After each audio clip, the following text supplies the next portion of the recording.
1 అధ్యాయం 10వ శ్లోకం. ఏనా బాగా గుర్తుపెట్టుకోండి. అమృతప్రాయం. ఓకేనా? మనకు 3 రకాలు వచ్చినాయి. ఇక 1వ అధ్యాయం 10వ శ్లోకంలోకి వెళ్ళే తలికి యత్ర విశ్వ ఇదం భాతి. సాయిబాబా గారు వెళ్ళాల్సిన అవసరం ఉందా? యత్ర విశ్వం ఇదం భాతి అంటే నాకు అసలు ఎప్పుడూ లేదంటే ఇంకొకరికి ఉందని అర్థం అన్నమాట. చాలా దీంట్లో చాలా మెలికలు ఉన్నాయండి. యత్ర విశ్వం ఇదం భాతి కల్పితం రజ్జు సర్పవత్తు ఆనంద పరమానంద స బోధ త్వం సుఖం చర. ఏక విశుద్ధ బోధ అనేది టార్చ్ లైట్. ఆ టార్చ్ లైట్ లేకపోతే ఏమైందండి?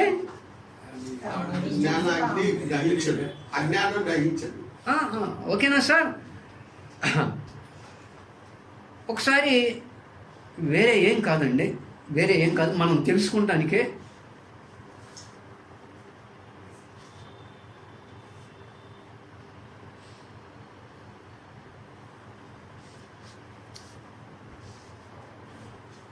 ఓ రాజా టార్చ్ లైట్ కదా, ఆ టార్చ్ లైట్ లేకపోతే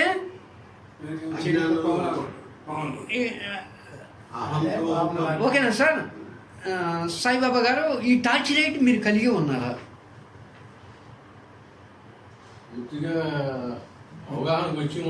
very good, very good sir. ఒకసారి షేక్ అండి. స్వామి గారు ఈ టార్చ్ లైట్ మీరు కలిగి ఉన్నారా? మీరు కలిగి ఉన్నారా? వారు లేరు. ఆ టార్చ్ లైట్ వారు కలిగి లేరు. ఆ టార్చ్ లైట్ వీరికి కూడా లేదు, పోలిరెడ్డి గారికి కూడా. ఆ టార్చ్ లైట్ సత్యనారాయణ గారు కూడా చేతిలో పెట్టుకోవాలి ఈరోజు.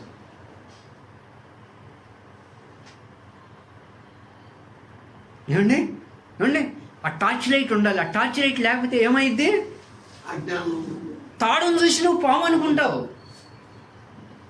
టార్చ్ లైట్ లేనన్నాళ్ళు లేనంతసేపు నువ్వు తాడును చూసి పామే అనుకుంటావు. నువ్వు రెండో లెక్కే లేదనమాట. అంటే నీ స్వస్థితిని మర్చిపోయి త్రాడు ఇది కదా, అది త్రాడు అనుకుంటావు. వేరే ఏం లేదు, వేరే ఏం లేదు. ఆ టార్చ్ అదే ఆత్మజ్ఞానం. ఆత్మజ్ఞానం అనే టార్చ్ లైట్ ఉందా, తాడుగా తెలుసుకుంటావు. త్రాడుగా తెలుసుకున్నప్పుడు నేను వచ్చేది పాము అయ్యా అంటే ఏమండి? మీరు నమ్మరు ఏమా? మీరు కలిగి ఉన్నారా టార్చ్ లైటు? ఎట్లాగమ్మా మరి?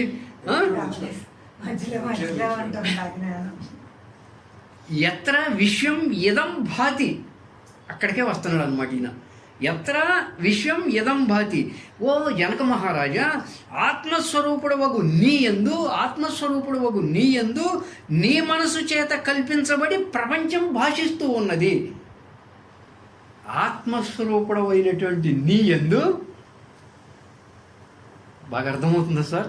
ఆత్మస్వరూపుడు వగు నీ యందు నీ మనసు చేత కల్పించబడి ప్రపంచం భాషిస్తూ ఉంది. యాక్చువల్గా భగవంతుడు ఎవరో అంటే మీ లెక్కలో చెప్పాలంటే నువ్వు. కానీ నువ్వెవరిని అనుకుంటున్నావు? అంటే ఇది ఇక్కడ చెబుతుంది, నీ మనస్సు చేత కల్పించబడింది అది. యాక్చువల్గా నువ్వు భగవంతుడు, నువ్వు దేవుడు. అహంకారంతో చెబుతున్నది కాదు. ఓకేనా సార్? పోగొడతానికండి. అది పోయిందనుకోండి, పరీక్షలో సుబ్బారావు గారికి 1 మార్క్ వచ్చినట్టే, మీకు వచ్చినట్టు కాదు. ఆత్మస్వరూపుడు వగు నీ యందు నీ మనసు చేత కల్పించడం. సూర్యనారాయణ గారిని అడగడం మర్చిపోయా. ఈ టార్చ్ లైట్ సూర్యనారాయణ గారు మీ చేతిలో ఉందా? Very good sir, very good, very good. Suryanarayana గారికి ఈ టార్చ్ లైట్ ఉండటమే సుబ్బారావు గారి ధ్యేయం అండి. ఏంటి? ఆత్మస్వరూపుడు వగు నీ యందు నీ మనసు చేత కల్పించబడి ప్రపంచం భాషిస్తూ ఉంది. ఎలాగంటే చీకట్లో తాడును తొక్కి పాము అనుకున్నట్లు.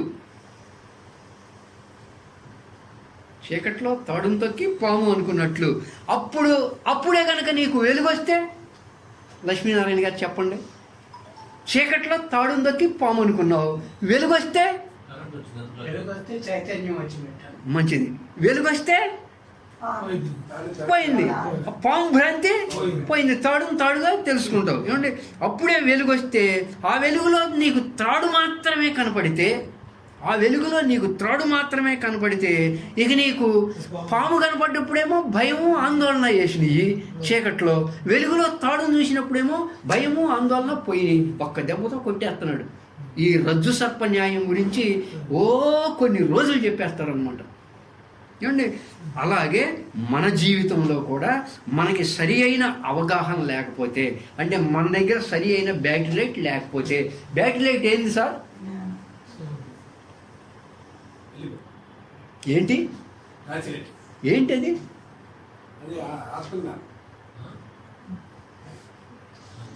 రండి, అదే సార్, వెలుగే ఏంటి? వెలుగు టచ్ లైటే. ఏంటి అసలు టచ్ లైట్? నీ దగ్గర ఉన్న టచ్ లైట్ ఏంటి?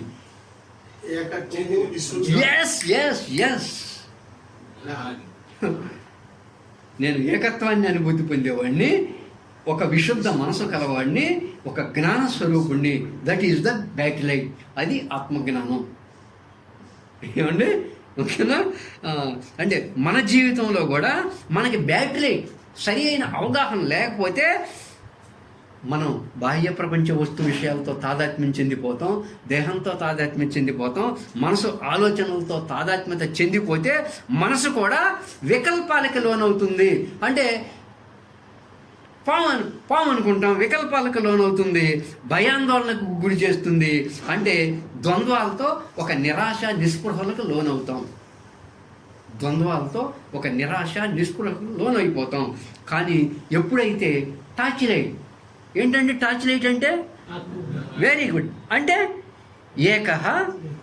వచ్చేసేయాలి మాతో పాటు.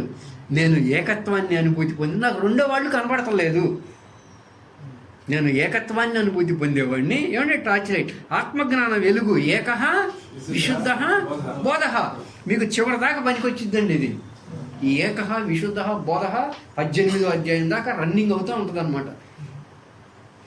ఏర్పడింది అనుకో, అంటే టార్చ్ లైట్లో నువ్వు తాడుని తెలుసుకున్నావు అనుకో, ఇక పాము టార్చ్ లైట్ లేనంతకాలం త్రాడు పాముగానే కనపడింది. ఏమంటే ఎప్పుడైతే ఆత్మజ్ఞానం వెలుగు ఏర్పడిందో, త్రాడుని తెలుసుకున్నట్లు నువ్వు ఒక సాక్షితత్వంతో ఈ మనసుని గమనించే వాళ్ళగా ఉంటావు. ఇది మనసు చేత కల్పింపబడింది. పట్ల కొంచెంసేపు నుంచోండి, ఏం లేదు. ఏమండి ఎప్పుడైతే ఆత్మజ్ఞానం అనేటువంటి వెలుగు ఉదయించిందో అప్పుడు అజ్ఞానపు భ్రమలన్నీ, వెలుగు లేకపోవడం వల్లే కదా నీకు తాడును చూసి పాము అనుకుంది, అజ్ఞానంతో ఉండం. ఎప్పుడైతే ఆత్మజ్ఞానం అనే వెలుగు ఉదయించిందో నీలో ఉన్న అజ్ఞానపు భ్రమలన్నీ తొలగిపోయి ఆనందంగా, పరమానందంగా, సుఖంగా ఉంటావు. జనక మహారాజా విశుద్ధ బోధ అనుకుండా వెళ్ళిపోవడమే. ఏమండి నీ ఆత్మస్వరూప స్థితి యందు ఈ ప్రపంచ భావన ఒక కల్పనగా ఏర్పడింది నీ మనసు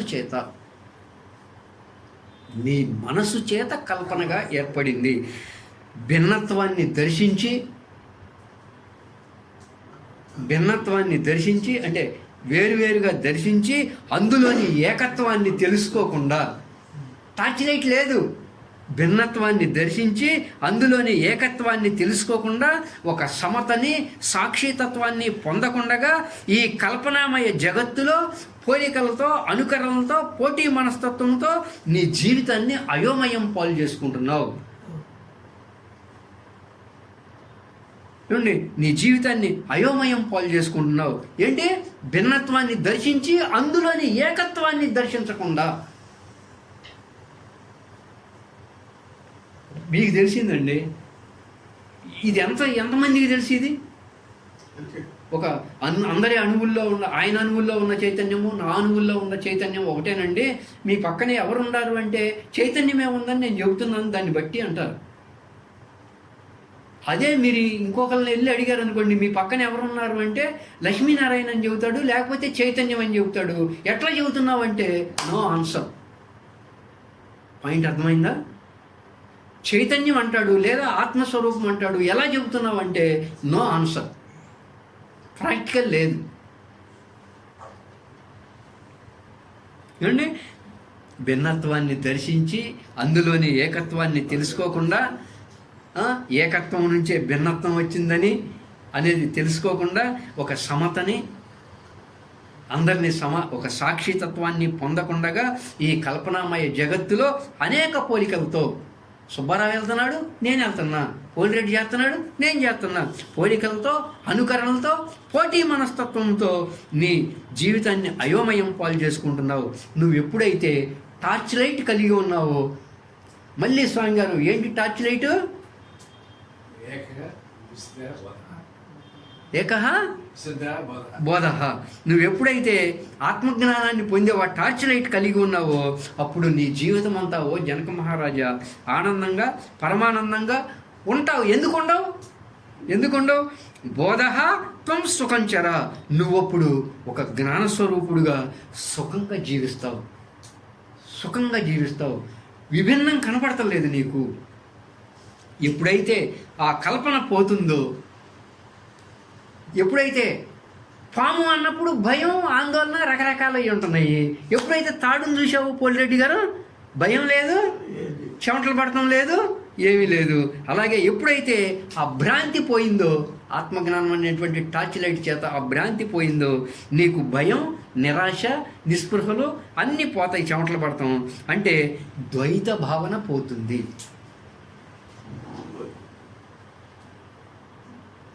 రెండు అనే భావన పోతుంది. అది పోగానే సమత వచ్చేసింది. ఎంతో ఆనందంగా పరమానందంగా ఉంటావు జనక మహారాజా. సుఖంగా మనం జీవించి ఉన్నంత వరకు, మనం ఎరుకుతూ ఉన్నంత వరకు నిత్య ఆనందంలో, నిత్య వర్తమానంలో నువ్వు గడపచ్చయ్యా జనక మహారాజా. అట్లా ఉంటే ఓకేనా? నిత్య వర్తమానంలో ఉండటం అంటే ఏంటి మనం చెప్పుకున్నాం. ఇక్కడ ఉండాలి అందరం. ఒకసారి వెళ్తున్నాడు. ఇప్పుడు మొదటి 2-3 సంవత్సరాలు చిన్నపిల్లలను చూడండి, ఎంత ఆనందంగా ఉంటారు. వాళ్ళు నవ్వితే నవ్వే వాళ్ళలాగా ఉంటారు, ఎంతో ఆనందంగా. మనకు వయసు పెరిగే కొద్దీ ఆ ఆనందం తరిగిపోతూ ఉంటుంది. అంటే ఏ పిల్లవాడిని చూసినా వీడు అసహ్యంగా ఉన్నాడు ఈ పిల్లవాడు అని అనలేము, ఎవరిని చెప్పలేము. ఏ పిల్లవాడిని చూసినా ఆనందంగా ఉంటాడు అంటే వాళ్ళు సహజ స్థితిలో నిత్య వర్తమానంలో ఉంటారు. మనం అలా కాకుండా ఒక దిగులుగా ఎప్పుడు అలా దిగులుగా వెళుతున్నాము అనుకోండి, వీడు కరెక్ట్గా ఉన్నాడు రా బాబు అంటారు.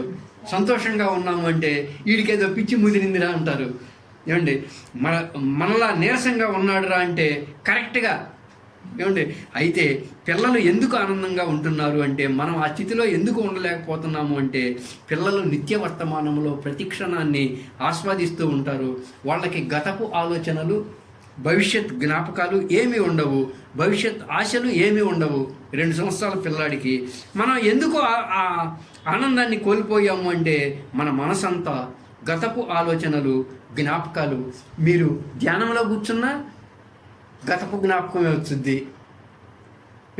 మీరు ఊరికే కూర్చున్నా గతపు జ్ఞాపకమే వచ్చుద్ది. దట్టమైన మేఘాలతో నిండిపోయింది ఆకాశం అంటే ఆకాశం కనపడదు. గతపు జ్ఞాపకాలతో నిండిపోయింది అంటే మన అంతరంగం, మన స్వస్థితిని మనం దర్శించలేము. నిత్య ఆనందంగా ఉండాలి అంటే అద్దం మీద దుమ్ములాగా ఉన్న ఈ గతపు ఆలోచనలు, గతపు జ్ఞాపకాలన్నింటినీ పక్కకి తీసేయాలి. ఎంత దుమ్ము ఉంటే, ఎంతగా మేఘాలుంటే అంతగా నీకు ఆకాశం కనపడదు. నీలో గతపు జ్ఞాపకాలు ఎంతగా ఉంటే అంతగా నీ స్వరూప స్థితిని నువ్వు పొందలేవు. నిత్య వర్తమానంలో ఉండాలి అంటే గతపు ఆలోచనల్ని, గత జ్ఞాపకాలన్నింటినీ పక్కకు తీసివేయాలి. గతం అనేది ఇంటి గోడలకు పట్టిన బూజు. ఇదంతా మీరు విన్నారనమాట. గతపు ఆలోచనలు, జ్ఞాపకాలు, గతం అంతా పక్కకు తీసేస్తే దట్టమైన మేఘాలతో ఉంటే పోలదు కదా. అలాగే మనం కూడా ఒక నిత్య ఆనంద స్థితిలో ఉండాలి, నిత్య వర్తమానంలో ఉండాలి అంటే గతపు ఆలోచనలు తీసివేయాలి. భవిష్యత్ పైన ఎటువంటి ఆశలు, ఊహలు కూడా ఉండకూడదు. అంటే మనం ఇలా కర్మలు చేస్తున్నాము, దీనికి ఫలితం నేను అనుకున్నట్లుగా దక్కితేనే నాకు ఆనందంగా ఉంటుంది అన్న భావనలో కూడా ఉండకూడదు. ఫలితం ఎలా ఉన్నా ఫలితానికి ఎన్నో కారణాలు ఉంటాయి. అది భౌతికం, అది ఫలితం ఎలా ఉన్నా కానీ అంతరంగం ఇది మెయిన్. అంటే ఫలితం ఈయన చెప్పే దాంట్లో ఫలితం ఎలా ఉన్నా కానీ అంతరంగం ఎప్పుడు ఒక ఆనంద స్థితిలో, ఆకాశ స్థితిలో ఉండాలి. ఆకాశ స్థితిలో, శూన్య స్థితిలో ఉండాలి. అంతరంగం ఒక ఆనందమయ స్థితిలో ఉంచుకోవడం.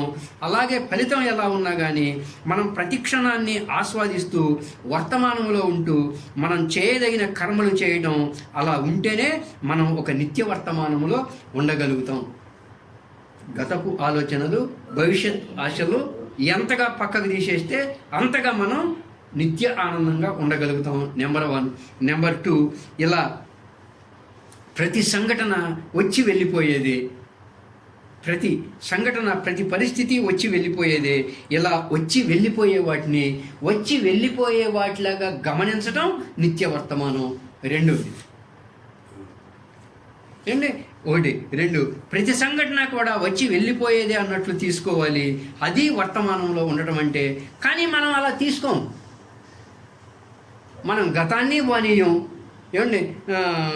అన్నిటినీ దుఃఖం కలిగించే సంఘటన వస్తుంది, దుఃఖం కలిగించేదే, కానీ దాన్ని పానీయం, దాన్ని పట్టుకుని మోస్తూ ఉంటాం. సుఖం కలిగించే సంఘటన వస్తుంది, దాన్ని పట్టుకుని మోస్తూ ఉంటాం. అది వచ్చి వెళ్ళిపోయేదే. పోలిరెడ్డి గారు, మీ మీ మీ సర్వీస్లో ఏ సంఘటన అన్నా వచ్చి అట్లా ఉందా? అన్నీ వచ్చి గతంలోకి వెళ్ళిపోయాయి. గతాన్ని తవ్వుకుని ఏమి లాభం అంటాడనమాట. అది అనేది అన్నీ వచ్చి వెళ్ళిపోయే, దాన్ని పట్టుకుని ఇంకా కూర్చుంటాం. పైగా పక్క వాళ్ళతో పోల్చుకుంటూ పోటీతత్వంగా వాళ్ళకి ఎంత సుఖం లభించింది, నాకెంత సుఖం లభించింది, వాళ్ళకి ఎక్కువ నాకు తక్కువ అని ఇలా మనం వచ్చి వెళ్ళిపోయే వాటిని వెళ్ళనివ్వకుండా పట్టు కూర్చుంటాం. నిత్య వర్తమానంలో ఉండటం అంటే అర్థం ఏంటంటే ప్రతి సంఘటన ఇలా వచ్చి వెళ్ళిపోయేదే. ఇలా వచ్చి వెళ్ళిపోయే వాటిని గమనిస్తూ ఉండాలి. ద్వంద్వాల్లో ఏ ఒక్కదాన్ని కూడా అట్టు పెట్టుకోకూడదు. దుఃఖాన్ని విడిచిపెట్టా కదా అని సుఖాన్ని అట్టు పెట్టుకోకూడదు. ఎప్పుడైనా సుఖం కోరుకున్నావా దుఃఖం రెడీగా ఉంటుంది. ఈ విషయాలు అనేవి ద్వంద్వాలుగా ఉంటాయి. వాటిని అంటి పెట్టుకోవద్దు. అవసరమైన మేరకే వాడుకో. అవి వచ్చి వెళ్ళిపోయేవే అన్నట్టుగా చూడు. అదే నిత్య వర్తమానంలో ఉండటం అంటే. అలా నిత్య వర్తమానంలో సాక్షితత్వంతో ఉంటూ ద్వంద్వాలను గమనించే వాళ్ళలాగా ఉంటే గనక నీకు ఏ బంధము ఉండదు, ముక్తుడుగానే ఉంటావు. ఈ క్షణంలో జీవించడం అంటే, వర్తమానంలో నిత్య వర్తమానంలో జీవించడం అంటే నడుస్తున్నప్పుడు నడు, నడుస్తున్నప్పుడు నడు, కూర్చున్నప్పుడు కూర్చో, భోంచేసేటప్పుడు భోంచేయి, స్నానం చేసేటప్పుడు స్నానం చేయి, బోధ వినేటప్పుడు విను, ధ్యానంలో కూర్చున్నప్పుడు కూర్చో. అంతేగాని నడుస్తున్నప్పుడు కూర్చోవడం గురించి, కూర్చున్నప్పుడు తినటం గురించి, తినేటప్పుడు ధ్యానం గురించి, ధ్యానం చేసేటప్పుడు ఇంకో దాని గురించి ఆలోచించవద్దు. ఇక్కడున్నాం, ఇల్లు మర్చిపోండి, ఇంటికి వెళ్ళారు ఇది మర్చిపోండి, ఇది మర్చిపోండి అంటే బోధ కాదండి.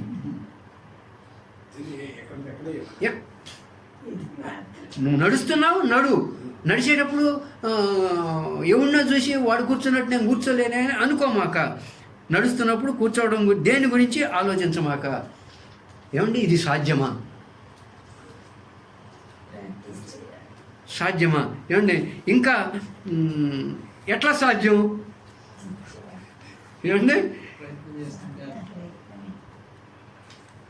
ఎట్లా సాధ్యం? భయ్యా, మీరిక్కడ ఇప్పుడు ఈ క్షణంలో బ్రతకమంటున్నారు.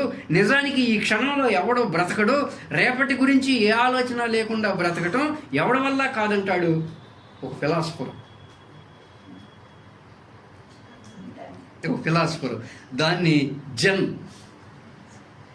జన్ కథలో, బుద్ధుడి దాంట్లో జన్ కథల్లో ఏం చెప్తాడంటే, నువ్వు తాళి కట్టించుకునే క్షణంలో నువ్వు గతాన్ని గురించి భవిష్యత్ గురించి ఆలోచిస్తావా అని అడుగుతాడు. ఛాన్సే లేదంటాడు. నువ్వు తాళి కట్టేటప్పుడు గతం గురించి భవిష్యత్ గురించి ఆలోచించావంటే ఛాన్సే లేదంటాడు అనమాట. ఈ క్షణంలో నువ్వు చెబుతున్నావు కానీ ఈ క్షణంలో ఉండడం సాధ్యమా అని అడిగినోడే ఛాన్సే లేదంటాడు అనమాట. సో ఇప్పుడు ఇక్కడ ఈ క్షణంలో బ్రతకటం అంటే అదే. ప్రతివాడికి అలా బ్రతకటం వచ్చు.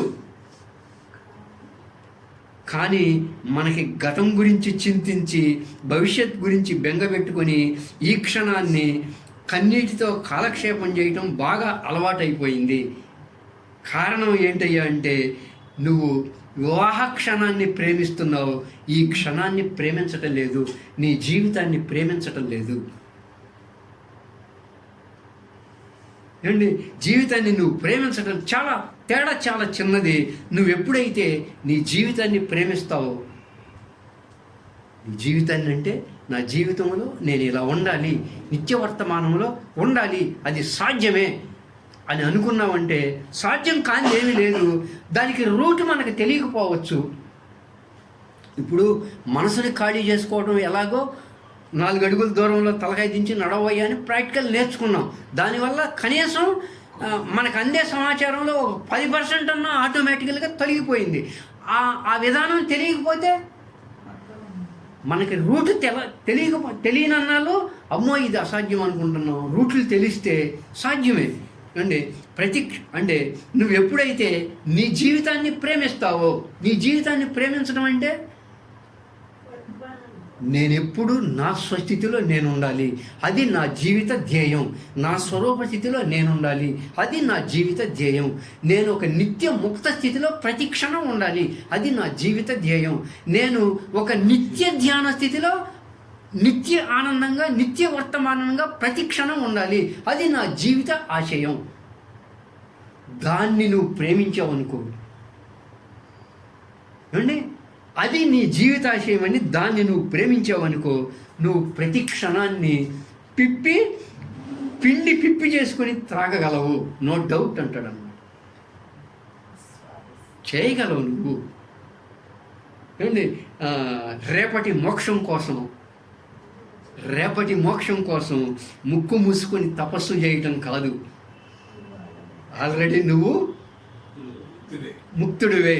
రేపెప్పుడో వచ్చిద్ది, సుబ్బారావు గారు ఏదో చెబుతాడు, మనం ఇది చేస్తే రేపు వచ్చిద్దంట అని కళ్ళు తెరచి, అంటే రేపటి మోక్షం కోసం ముక్కు మూసుకొని తపస్సు చేయటం కాదండి, కళ్ళు తెరచి ఈ క్షణాన్ని ఆస్వాదిస్తూ నీ సహజత్వాన్ని బట్టి, నీ స్వస్థితి సహజత్వం, మిగతావన్నీ కృత్రిమం, నీ సహజత్వాన్ని బట్టి నువ్వేం చేస్తున్నావో అలా నిత్య వర్తమానంలో ఉండటం అలవాటు చేసుకో. ఇది సాధ్యమే. గతం జోలికి వెళ్లకుండా, భవిష్యత్ జోలికి వెళ్లకుండా ప్రతి సంఘటనని వచ్చి వెళ్ళిపోయేలాగా చూస్తే నువ్వు నిత్య ఆనందంలో, నిత్య ధ్యాన స్థితిలో, నిత్య ఆనందంగా, నిత్య ముక్త స్థితిలో ఉండగలవు. అంతేగాని ఎప్పుడో వచ్చే మోక్షం కోసం ముక్కు మూసుకుని తపస్సు చేయమాకయ్య బాబు.